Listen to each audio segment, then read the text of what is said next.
Salut, j'espère que vous allez bien. Aujourd'hui on se retrouve pour une nouvelle vidéo.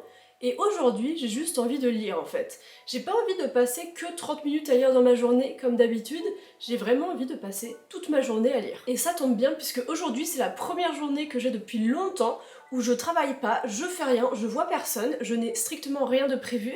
Donc je me suis dit pourquoi pas profiter de cette journée de libre pour juste lire toute la journée et faire ce que j'aime. Donc c'est ce que je vais faire aujourd'hui dans ce petit vlog lecture, puisque dans la vie il faut savoir se faire plaisir et si j'ai envie de lire, pourquoi pas ne pas lire au final. Et la grande question c'est, que vais-je lire dans cette vidéo? Eh bien je vais lire cette duologie que Hugo Publishing m'a envoyée et qui est sortie dans leur collection Stardust. Stardust c'est leur collection Young Adult, Aventure et Fantasy. Je suis vraiment trop contente de refaire un partenariat avec Hugo Publishing pour cette vidéo et en plus ces deux livres sont parfaits puisque pour ma journée lecture où je me plonge dans un nouvel univers, eh bien je vais me plonger dans l'univers de cette duologie qui est un petit peu fantasy, qui parle de pirates et tout, donc ça va être parfait pour cette journée. J'ai vraiment trop hâte de commencer cette journée lecture, donc je vais m'y mettre tout de suite. Il est actuellement 10h30 et je vais commencer par le tome 1, puisque bah c'est toujours mieux.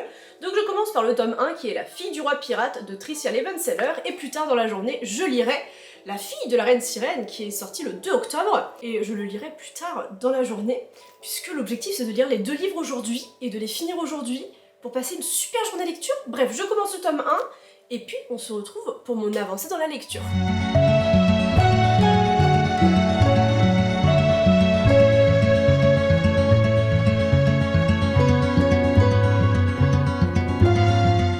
Il est 12h09 et je viens d'arriver aux 100 pages, enfin je suis rendue au chapitre 7 à la page 109 et ma matinée est passée super vite, en même temps je me suis levée à 10h.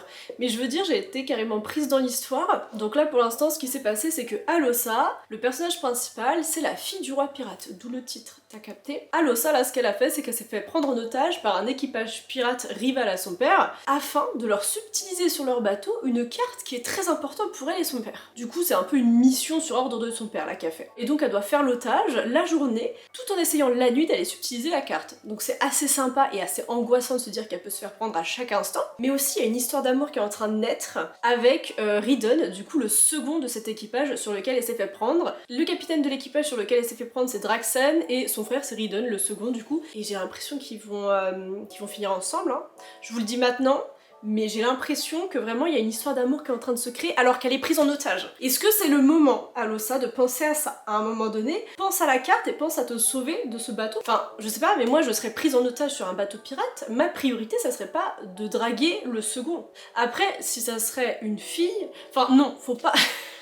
Faut arrêter les conneries Alossa. D'ailleurs, j'adore son prénom, Alossa, je trouve que c'est très joli. Et pour l'instant, pour les 100 premières pages, j'aime beaucoup ce personnage. J'aime beaucoup le fait qu'elle se laisse jamais faire, que c'est vraiment une combattante. Et j'ai très envie de découvrir un petit peu plus sa relation avec son père. Puisque son père, du coup, c'est le roi pirate qui gère un petit peu toutes les mers de ce monde-là. Mais le fait est que leur relation a pas l'air folle, étant donné qu'elle a passé son enfance et son adolescence à être entraînée par son père dans des conditions pas super fun, j'ai envie de dire. Donc j'ai envie d'en apprendre un petit peu plus sur leur relation à tous les deux, mais aussi d'en apprendre plus sur elle puisqu'elle cache des petits secrets et tout. Voilà, pour l'instant je suis prise dans l'histoire et ça se lit ultra rapidement puisque j'ai lu 100 pages en même pas 1h30 et aussi je me rends compte que c'est la première fois que je lis un roman sur des pirates.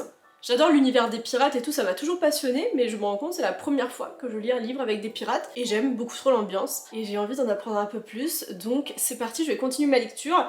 Il est midi, je vais pas manger tout de suite, puisque je vous rappelle que je me suis levée à 10h, donc mon petit déj est il y a pas si loin que ça. Donc je continue un petit peu ma lecture pour voir où cette histoire va nous mener. Bon, alors je suis rendue à la page 153 et je commence à avoir faim, donc je vais me faire à manger. Et pendant que je me prépare à manger, parce que je vais préparer un truc pas trop compliqué, je vais lire. Ça c'est vraiment un des petits plaisirs de la vie, c'est de lire pendant que je prépare à manger, quand je rentre du travail le soir, je me fais à manger, je lis en même temps. Parce que quand on est lecteur, faut vraiment trouver chaque petit instant où on peut lire, et je trouve que pendant qu'on fait à manger, si c'est un truc pas trop compliqué, c'est un moment cool pour lire. Genre quand tu fais des pâtes, tu peux lire. Quand tu fais du riz, tu peux lire. Il y a plein de trucs qu'on peut préparer et lire en même temps, donc là je vais faire ça ce midi pour pouvoir continuer un maximum ma lecture. Là la situation est catastrophique, elle fait que d'essayer de s'enfuir, elle se fait rattraper, sauf qu'elle doit faire semblant qu'elle essaie de s'enfuir vraiment sans vouloir se faire rattraper parce qu'elle veut rester sur le bateau.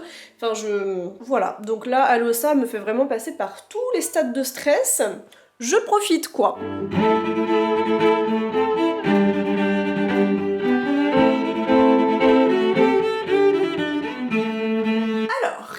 Actuellement 16h20 et je suis rendue à la page 272 du livre, donc je suis presque rendue à la fin. Je voulais quand même vous faire un petit update de ma lecture avant de le terminer. Donc où j'en suis là, je vais pas vous dire où j'en suis sinon ça vous spoil carrément tout le livre, mais cette fin est intéressante et j'ai hâte de voir comment ça va continuer et comment ça va se terminer pour Alossa. Donc voilà, j'ai hâte de continuer ma lecture, il se passe plein de choses, et ce que j'aime bien avec ce livre notamment, c'est que ça se passe en très peu de temps. J'aime les livres qui se passent en pas si longtemps que ça. Du coup là ça fait un mois qu'elle a été prise sur le bateau des pirates, et là ça commence à tout se démêler, on commence à voir un petit peu où ça va aller avec tous les seigneurs pirates et tout. Voilà, donc j'ai qu'une hâte, c'est de voir comment ce tome 1 va se terminer. Et aussi je voulais vous parler parce que là que j'étais en train de lire, je me suis arrêtée dans ma lecture 5 minutes pour regarder la couverture et je voulais qu'on en parle, à quel point elle est trop jolie. Je trouve que c'est vraiment une belle couverture et qu'ils ont pris une belle illustration pour ce livre. Donc on retrouve plusieurs éléments du livre sur cette couverture, laissez-moi vous la présenter. Nous avons d'abord l'épée, une épée de pirate, tu vois, tu captes. Ensuite là c'est les anguilles, non comment ça s'appelle? Si c'est des anguilles, non c'est pas des anguilles. C'était dans le chapitre précédent Maëva et tu as déjà oublié. Non mais c'est des créatures qu'il y a dans la mer et c'est pire que les requins ils disent dans le livre, puisque tu te fais mordre, tu meurs direct, tu vois. Ces petites créatures ont un petit pouvoir quand même. Et sur la couverture on retrouve aussi la barre du bateau juste ici qu'on retrouve aussi au début de chaque chapitre. Donc là je vais commencer le chapitre 18 et on la retrouve juste ici.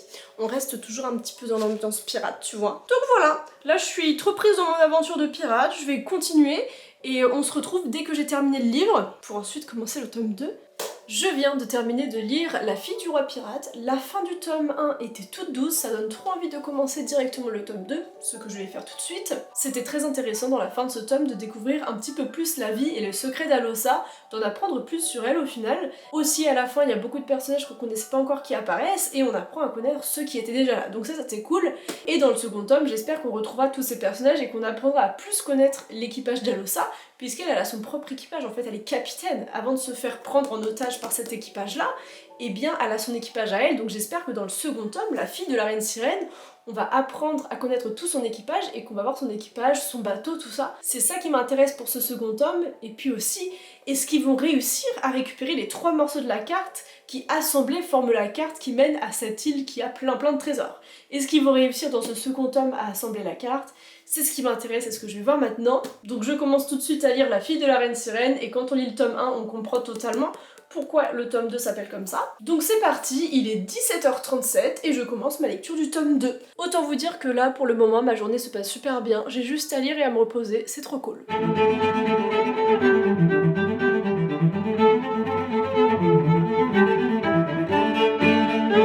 Alors, il est presque 21h et je suis rendue à la page 150 de La fille de la reine sirène. Donc déjà ce tome 2 il commence avec beaucoup d'action, j'étais pas prête pour tout ça. Aussi j'aime beaucoup le fait que dans ce tome 2 on découvre l'équipage d'Alossa. Je m'en doutais un peu qu'on allait découvrir son bateau et son équipage avec la fin du tome 1, mais je suis trop contente que ce soit vraiment ça. Et puis j'aime trop son équipage, il y a que des femmes dedans, donc c'est trop cool à découvrir. Et aussi il y a la confrontation entre elle et son père, puisque dans ce tome là on étudie un petit peu plus sa relation avec son père qui est le roi des pirates du coup. On apprend un peu plus la reine sirène, qui sait tout ça. Donc là pour l'instant aux 150 pages, bah là déjà il s'est passé beaucoup trop de choses quand j'y pense. Là quand je regarde en vrai il s'est passé beaucoup de choses. Par contre un truc que j'aime pas, c'est que Alossa elle n'a confiance en personne. Enfin si en ses meilleurs amis et les membres de son équipage, elle arrive à avoir confiance en eux, mais elle n'arrive pas à avoir confiance en Ridon qui est un bon gars. En fait lui c'est le second de l'équipage qui l'avait pris en otage. Et du coup, elle arrive pas à avoir confiance en lui, alors qu'il pourrait avoir une super belle histoire d'amour, et moi ça me saoule parce qu'à un moment donné, Alossa, faut que tu fasses confiance à ce jeune homme. Il a l'air très respectable, enfin ça reste un pirate, mais moi ça commence à m'énerver son manque de confiance, mais après c'est compréhensible avec ce que son père lui a fait vivre, tout ça. Mais à un moment donné, donc voilà, j'aime quand même beaucoup le personnage d'Alossa, mais il y a des facettes même, enfin... Ouais, ça reste des pirates, parce que j'allais dire, ouais, c'est pas tous des bonnes personnes, mais c'est des pirates du coup. C'est normal, Maëva. Donc bref, voilà, aux 150 pages, il s'est passé énormément de choses. Je commence à être fatiguée parce qu'il est 21h, j'ai pas encore mangé mon dîner, donc je vais faire ça.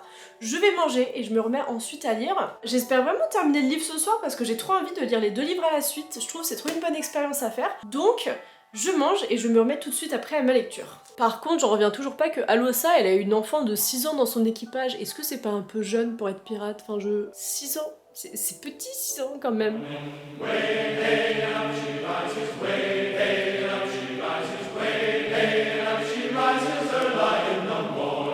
Bonsoir, alors il est minuit 40.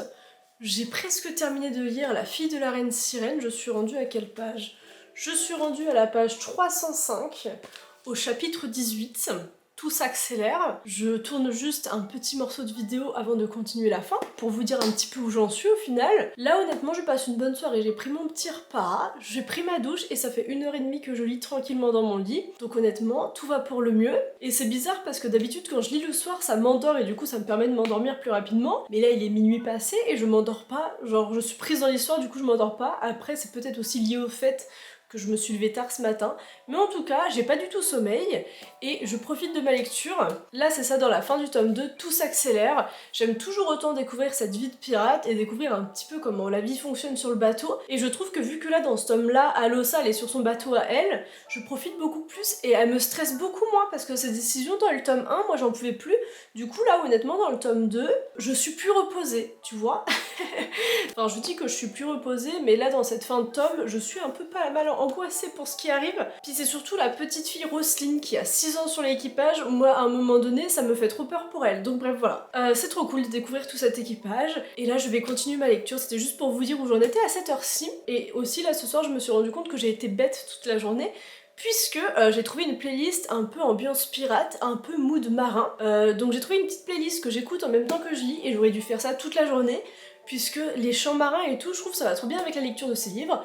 Donc je suis un peu déçue de ne pas avoir fait ça toute la journée, mais en tout cas je fais ça de ma soirée avec ma petite playlist, ma lecture, c'est trop cool. Donc là, je pense qu'on se retrouve quand j'aurai terminé le livre. Dorénavant, c'est ça, je le finis et on se retrouve après pour débriefer de cette super journée. Enfin pour l'instant c'est une super journée. Je pense pas que dans les 50 dernières pages ça va être nul, enfin j'espère pas. Du coup voilà, on se retrouve dès que j'ai terminé le livre. Moi je vais me remettre dans mon lit et lire au chaud, et puis on se retrouve après. Avant que je m'en aille, là, continuer ma lecture, on en parle ou pas 2 secondes de la beauté du tome 2 aussi. Et aussi, du coup, ce qui a changé par rapport au tome 1, c'est au début des chapitres. Maintenant, c'est plus la barre, maintenant on a une encre avec un oiseau.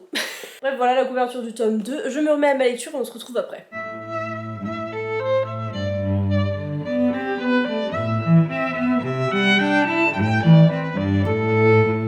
Je viens de terminer La fille de la reine sirène et je pense que j'ai clairement pas vu le temps passer puisqu'il est actuellement 2h28. Voilà. Donc je vous avoue que là sur la fin de ma lecture j'étais quand même un peu fatiguée, même si j'étais vachement prise dans l'histoire. Et honnêtement c'était trop une bonne expérience de lire 2 livres d'affilée en une journée. Enfin même de lire un livre d'une traite, c'était trop cool. Donc lire 2 livres d'affilée comme ça, je trouve ça trop bien. Ça permet de se plonger beaucoup plus dans l'histoire et de vivre à fond l'aventure. Après il y a quand même un défaut à ça, au fait de lire un livre en si peu de temps. C'est que, comme je vous en ai parlé, j'ai adoré le personnage d'Alossa, mais je pense que si j'avais lu ces livres en plusieurs jours et en plus de temps, eh bien je me serais plus attachée au personnage. Et j'ai l'impression aussi que lire des livres aussi rapidement, ça fera que l'histoire restera moins dans ma tête et que je me souviendrai moins de tous les détails comme je peux avoir avec d'autres lectures. Donc voilà les points négatifs, mais après c'est que du positif puisque ça permet vraiment de se plonger dans les univers.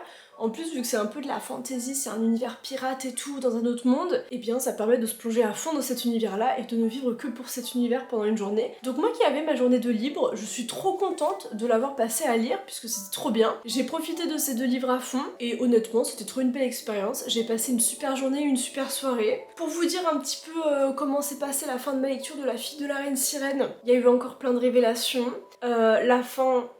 Là j'ai cette pensée à la fin, mais je suis tellement fatiguée. Enfin si, oui, je savais ce qui s'est passé, j'ai fini de lire ce livre il y a approximativement 30 secondes. Non, oui, il s'est passé plein de choses dans cette fin, et ça vaut vraiment le coup d'aller jusqu'au bout de cette lecture. Honnêtement, si vous aimez bien la fantasy, tous ces univers un petit peu pirates, et toute cette ambiance un petit peu romance, enemies to lover, et bien je pense que ça pourrait vous plaire. C'est des livres qui pourraient sûrement vous intéresser. Je vous ai pas trop parlé de la romance qu'il y avait dans ces livres, mais la romance a une place très importante, et j'ai bien aimé cette histoire d'amour qu'il y avait dans ces livres. Donc voilà, pour vous résumer un petit peu ces 2 livres en quelques mots, c'est des livres de piraterie avec un petit peu de romance dedans, voilà. Donc si c'est le genre de choses que vous pensez qui pourrait vous plaire, et bien foncez lire ces livres. Donc voilà, qu'est-ce que je peux dire d'autre sur la fin de La Reine Sirène ? Ouais, c'est ça, il s'est passé plein de choses, j'ai beaucoup apprécié la fin de ma lecture, mais le problème c'est que là je suis trop fatiguée et j'ai l'impression que si je commence à vous parler de la fin, je vais vous spoiler tout ce qui s'est passé. Donc je vais me cantonner à juste vous dire que c'était trop bien et dire que j'ai passé une super journée et une super soirée plongée dans ces 2 livres. Donc vraiment merci beaucoup Hugo Publishing pour ce partenariat et de m'avoir envoyé ces 2 livres. puisque ça m'a permis de vous faire cette vidéo. Et j'espère que cette vidéo vous aura plu, puisque très clairement moi j'ai adoré la tournée, c'était une super journée, je sais pas combien de fois j'ai dit ça, mais c'est la fatigue qui joue un peu, je vais aller me coucher. Et je pense que j'ai tellement été plongée toute la journée dans cet univers que si je rêve de bateaux pirates, tout ça, ça m'étonnerait pas. Donc voilà, j'espère moi que cette vidéo vous aura plu. Je vous dis à la semaine prochaine pour une autre vidéo, et je crois que cette vidéo est terminée. Par contre les sirènes, non c'était fun comme livre, bref, bisous!